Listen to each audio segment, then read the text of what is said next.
Each day we strive to make it Black home, Black to the future, Black in one piece. Where being Black is a bop, like a song we replay every 3 minutes and 30 seconds of every day. Where being Black is a vibe, all the time. You're listening to TMBP Media with your host, Dr. Tasha.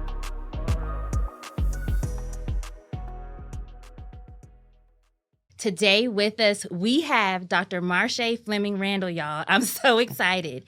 Thank you so much for being with us. I want to kick us off with you sharing a little bit about what you do professionally and then any key information that we need to know before we jump into this conversation.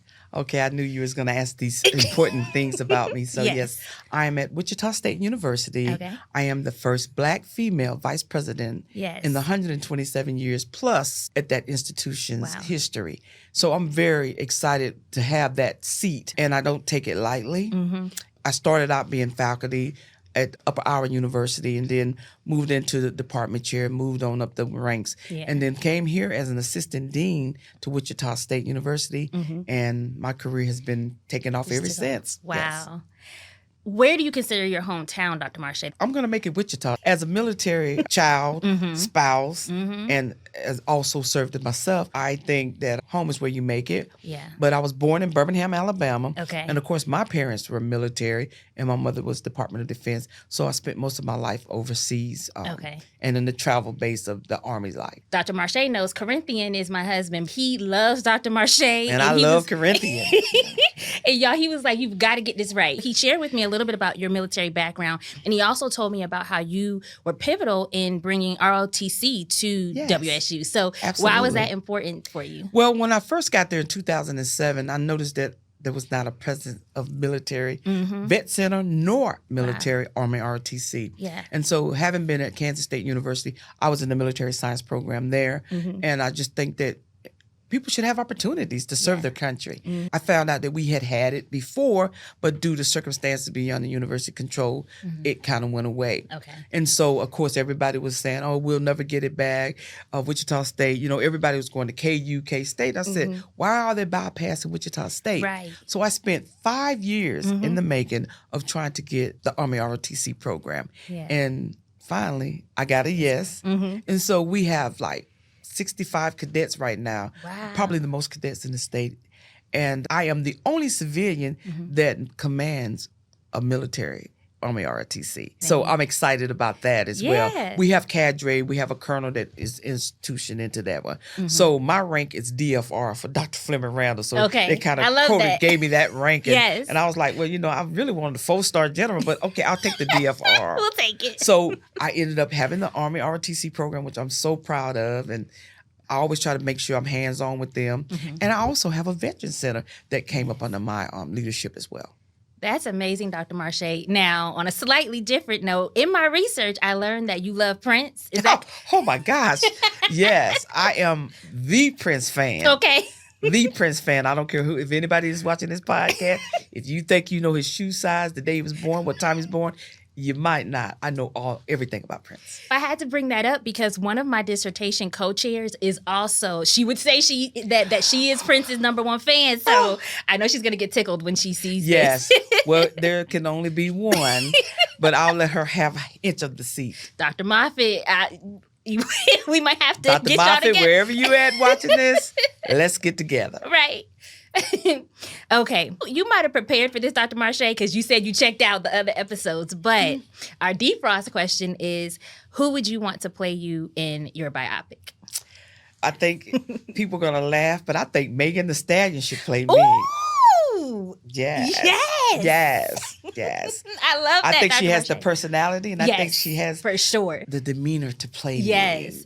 That is good, Dr. Marché. Ooh! And Janet Jackson in my older years. Janet can play me in my older years. Okay. Because we're about the same age almost, yes. Got it. Because I knew you was going to come prepared, Dr. Marché. I have a couple other defrost questions for you. You know how people say, ask about me. Who would you say, if you weren't available to talk with us today, who should we ask about you? Who knows Dr. Marché best? My father, James E. Fleming Sr., knows everything about his daughter. He always tell people, I know what I raised. You know, he think he's the Moses, that he delivered me to Wichita State as the first Black female vice president. So it would have to be my father, James E. Fleming Sr. Okay, good to know. Last one. What is your unpopular opinion? That one thing that you believe 100% and other people are like, I believe that everyone deserves a second chance. And a lot of people don't give that. People have perception about folks, and they don't give them an opportunity. I mean, we all have bad days. Some people have bad perceptions about me, I'm sure. But if they get to know me, they'll get to love me. Not but love. This is so true. I talked about how Corinthian loves you. Daryl, my brother-in-law, loves Dr. Marché. Absolutely. One of the first things I attended, I've been here for about 2.5 years now. I came in December 2021. I attended the January 2022 Martin Luther King Jr. breakfast, and you were there. That was my first time meeting you, and I felt the vibes. I felt immediately why everyone loves Dr. Marché. Thank you. That means a lot. And I love MLK programs. That's why I just go 100% in on it. Now we're going to jump into the nitty-gritty, Dr. Marché. Come on with the nitty-gritty. So the first question is, how do you self-identify in terms of race and ethnicity? First of all, there's only one race, and it's the human race. But Black woman is what I go with. Absolutely. And how would you define Blackness? Blackness, beautiful, bold, impressionist. Yeah. Also misunderstood sometimes. Definitely. I take it a step further and talk about peak Blackness. And those are those moments where either you're experiencing something, you're witnessing something, and it's like, I love us. I love being Black. So what's a moment like that for you? Just seeing graduation is a big moment for me. Yeah. And when I've had them for 4 years and they walk across that stage, and I'm on that stage, that they get to look across at me and I go to give them a hug. Yeah. I always smile and I whisper in their ear, thank you for securing my Social Security, because I made sure that you finished so you can go get you a job and my Social Security can be secured. And they kind of chuckle, but just seeing that big smile, the accomplishment of all students of color, that's what makes me saying, as a Black woman, I had a part in that. Ooh, yeah. That's good. We talked about Prince, my professor, Dr. Moffitt, and that brings me to my dissertation, colorism, hair discrimination, how that shows up for Black women, particularly on predominantly white institutions. In those conversations, it showed up in their personal lives as they began to pursue professional opportunities in their romantic pursuits. How would you say that your hair, whether it's been how you style it, the texture, your skin complexion, has played a role in your experience of Blackness? Well, I can tell you in my earlier years, being dark-skinned, I love it. I mean, I always tell people I can cover a scar quicker than anybody else, or I can, can hide some things because of the color of my skin. But I realized coming through the ranks, the color of my skin was my sin. Being a dark woman, you don't get as many offers, jobs. And people say, oh, that's not true. It is true. Yeah, it is. It's how people perceive you and see you. As far as hair, I wore braids. I wore the Jerry curl. I wore the afro. It's me. Yeah. So however I feel, that's what I'm going to do. Hair doesn't make a person. And it doesn't qualify me, and it doesn't disqualify me either. Right. But I just like my Blackness. Yeah. So if it's straight today, it could be curly tomorrow. Yes. It can be short today. It can be long tomorrow. We have modern technology that can make us look any kind of way we want to look. Yeah. But it's always say I got to stay pretty. But yeah, that part. I have no doubt that has a little something to do with your membership in Alpha Kappa Alpha Sorority Incorporated. That's a fact, yes. Being an Alpha Kappa Alpha Sorority Incorporated woman, yes, that has a lot to do with it. But you know what? It's across the board for all D9. Yeah. We all love who we are. Yes. When I started teaching and having more of a presence in higher ed, it came natural to me to show up as I am with my hair, I would wear it in a fro, I wear it like this in braids. Right. And when we talk about peak Blackness, one of those moments for me would be when Black women in my class would come up to me. The number of conversations I had about hair, just them feeling comfortable enough to approach me about it and not really having anywhere else on campus to go to have those conversations. For me, that's so valuable. It means a lot to me. With your hair, people always want to feel it, want to look at it. And I said, there's a rules of engagement. You can ask, but we can say no. Absolutely. Yeah. We've talked about your military background. We've talked a little bit about music, your family. Are there any other things you would say have shaped your view of Blackness? Just being in Kansas has really changed it. When I was overseas, I never faced off with anything. I've always been the only person of color in anything that I've ever done. Schools, events, or participation in sports. I've always been that one. Yeah. But that's where I coined my term. This is what greatness looked like, period. Yeah. Because I am that person who gonna make a difference. And if I'm the only one in the room that looked like, when I first took on the vice president's job, I had an interview, and the first thing they asked me, they said, how does it feel to be the only one? And back then, only one meant the Black one. Yeah. But of course, I flipped the script, and when they asked me, how does it feel to be the only one? I said, it's pretty hard being the prettiest of them all. Yes, Dr. Marché. Absolutely. And they never asked me that question again, which I meant what I said. Right. Yes. Ooh, perfect segue, because we are familiar with your saying, this is what greatness looks like. So I was going to ask you what that means to you. You shared that with us. I do want to highlight one, like you shared in 2017, you became the first Black woman vice president at WSU. And in 2022, you were featured in the Making Herstory exhibit called The Evolution of Marché Fleming-Randle, Forging Her Way to Greatness. Tell us a bit about what it was like to be honored and celebrated and recognized for being a trailblazer and being able to do the work that you do, remaining authentic while doing it.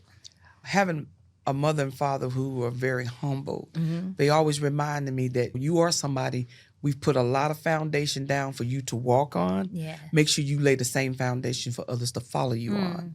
And I took that as the saying that I want to be different. I want to make a change. There was a young lady that was there that was about 8 years old. I think someone took a picture of her looking up at all of what I've done. And it just made me think that from where I've came to where I am now, everybody knows my glory, but they don't know my story.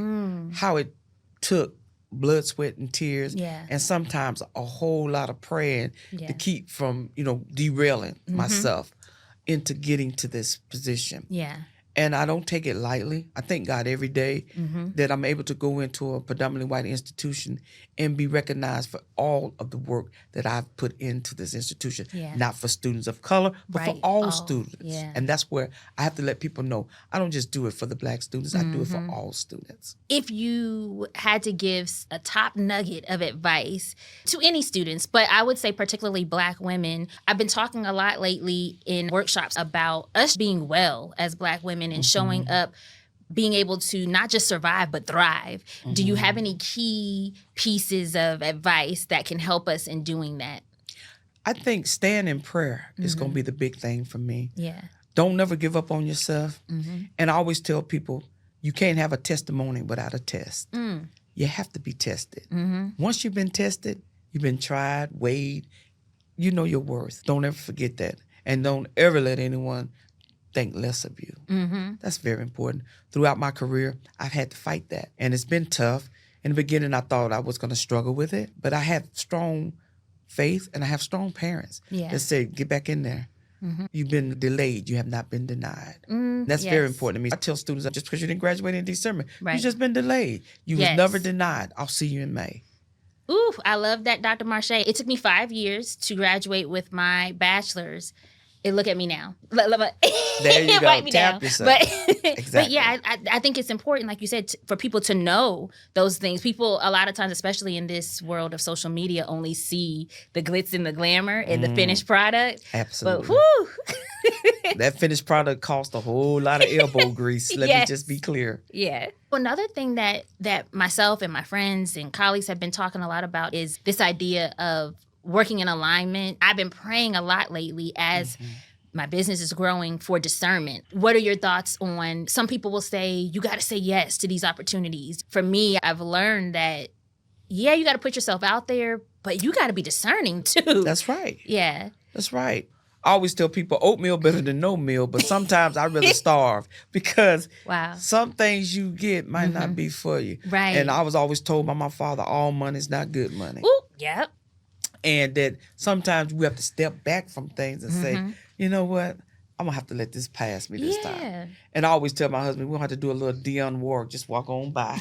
Just walk on by. Yeah. Because you jump at the first opportunity, you don't know what's behind that opportunity. And then a lot of times I always tell people, don't get into bed with the devil because he ain't going to let you out. Yeah. So you have to think about all these things when you make that. And by you doing well in your business right now, Doc, you have set the foundation for others to look at. Don't derail yourself trying to take on all opportunities. Right. Pick and choose. Yeah. You have that right. Thank you for that, Dr. Marché. I had a feeling that would be your guidance, and I think it's important for myself and others who are on, whether it's an entrepreneurial journey or whatever your path is, to know that you can be discerning, you can say no to certain things, and you can still be great, like Dr. That's Marché. right. This is what greatness look like right here.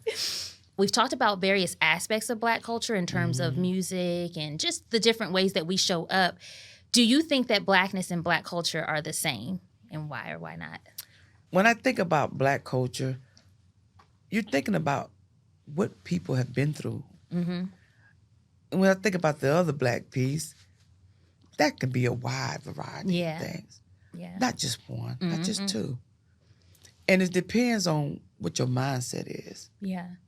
We hear that all the time, Black culture, Black culture. How about culture as a whole? When we start talking about different races of culture, we all got the same end game. We want to be successful. We want to do what's right. We want to be upstanding citizen. It's just a culture. Being Black in this world, how would you describe that experience? That's a good question. Being Black, period, takes a lot of work. It's not an easy task. Sometimes people try to put you in other realms to make you act a certain way. Right. But I'm going to be authentic. I'm going to be 100% Marché Fleming-Randle until they lay me to rest. I'm not changing. I'm not deviating from it. And I done got too far in the game to look back. So, however I feel, I'm going to say. And who's going to check me, boo? Right. Who's going to check me? At this point, nobody. Just keep on moving on by. Yeah. But for those of who's coming behind me, be careful with that, being Black. Because everybody think when you're being Black, you're being a bully. I've been aggressive. I've been assertive. I've been all these list of things of being a Black woman. That's not me. That's not who I am. And what's the old saying? It's not what folks call you. It's what you answer to. I don't answer to none of that. Yeah. I answer to Dr. Marché Fleming-Randle. And that's what you gonna do too. You started with saying hard. It's hard. Have you ever wanted to be anything other than Black? No, ma'am. No, ma'am. Of course, I wanted to be Prince's wife one time, but, somebody beat me out on that task. But that's the only time I ever wanted to be something different, was be Prince's wife. That's about it. But just being who I am, my mother and father raised me to be who I am. Why would I want to go in and change? Right. That's a disrespect to my parents. So, no, never. I know a lot of people say, I might want to be there. No, you already heard what I want to be. So Yeah. That's it. Yes. We touched on this a little bit, but what are the ways you show or display your Blackness on a day-to-day? By being visible at events that I'm the only one in the room. By supporting all programs, LGBTQA, Hispanics. If you go on my Facebook page, I've been in all the Latino sororities pictures, all the Asian pictures across. It's multicultural. I don't just pick and choose where I go. I go to everything. I've been to the fraternity houses of those that are not of color. I get invited to events because they know I'm going to show up and I'm going to come with some wisdom. I'm going to come with some fun. Yes. And of course, you better have a good menu for me to come to. But yeah, that part. Just being visible that when they call my name, not only the Black students stand, but all students stand. Yes. That's the point we all need to get to. Not just a certain race, it's everybody. You mentioned the D9. We talked briefly about your sorority. For all y'all out there, I'm a member of Delta Sigma Theta Sorority Incorporated. I did want to circle back and ask you about what do you think the significance of our organizations are in moving forward, particularly when we think about the upcoming election, the social justice work that we all do, why it was important for you to be a member, and the work that we're all doing in the community? I think that, when I joined my sorority in 1991, some of you were probably not born yet, but somewhere around getting ready to be born, I took a oath. I took the membership for sisterhood because I didn't have any sisters. Yeah. That was one. For two, just the movement with the D9. Yeah. This is an important year for us. Yeah. All people when it comes to voting. Yeah. Being a member of Alpha Kappa Alpha Sorority Incorporated makes me want to say, we got to make sure people are out there voting. We got to make sure our people are okay. We got to make sure that we're doing our part. Yeah. And it's service to all mankind, not just our race, but the service to all mankind. And to ensure that we get the outcome we're looking for as a D9. Absolutely. That's a nice segue into our culminating question of the day, and that is what Black in One Piece means to you. I came to the idea last year after seeing ongoing violence against Black people in the news. The thing that really took me over the edge was the young Black teen that went to the wrong door and was shot at. It just took me out. I was sitting there thinking about how every day we're just hoping and praying that we can make it Black home, Black to the future, and Black in One Piece came to my mind. I've had the conversations with my brother, my friends, and everybody has a different perspective, somewhat similar, but a little bit different on what it means to them. I would ask you now, what does Black in One Piece mean to you? Survival.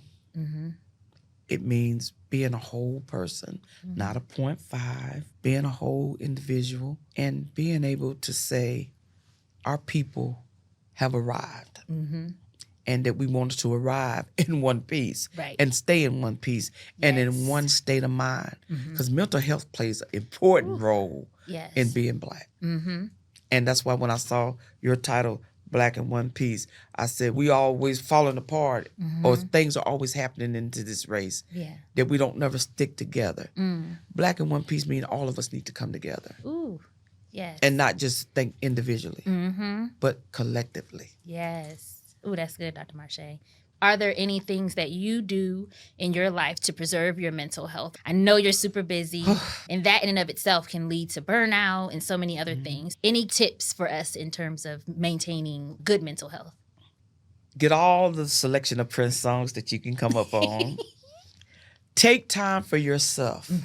30 minutes a day. Go sit in your car, go sit in your office, sit somewhere by yourself and reflect on just you. Not what's going on outside, not what's going on the job, not what's going on in the world, but just you. Meditate a little bit. I like the meditation piece because I do it every day just to sit in my car. And sometimes I call my father. That's the daughter and father time. And the first thing he said, what's going on down there? Because he wants to make sure he doesn't have to get in the car to drive down here for no situation. And then once I tell him what it is, we just talk about life. Yeah. Have someone to outlet to. Yeah. Because a lot of us keep a lot of things, and that's how things get pent up. And then you get way out there in left field, it's hard to bring you back. You should be first at all costs. That's so good, Dr. Marché, especially when you're doing work where you're pouring into people so much all the time. Thank you for that. Well, is there anything else that you want to share with us on this topic or just in general? I'm glad that I had an opportunity to meet you and Jason today. Jason, thank you for the water, and the champagne can come later. But just what you're doing, I just want to tell you, I'm very proud of you. Thank you. And of course, I'm a Kelly fan, Corinthian, and all that. You is what make me get up every morning, keep the hope alive. And I know when I do finally go sit and take my retirement, I can rest assured that our society will be in good hands with your family.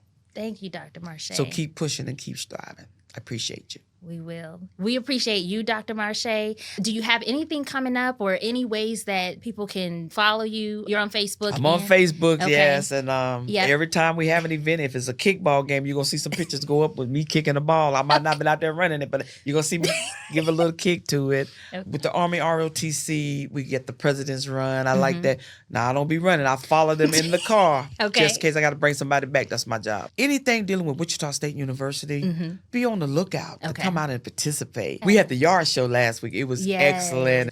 I always make sure I post pictures and show what we're doing at Wichita State. I'm very proud to be a vice president there. I wouldn't change anything on that. Amazing. Y'all be on the lookout for all things Dr. Marché, WSU. We'll have that information in our show notes. And until next time, stay Black in one piece.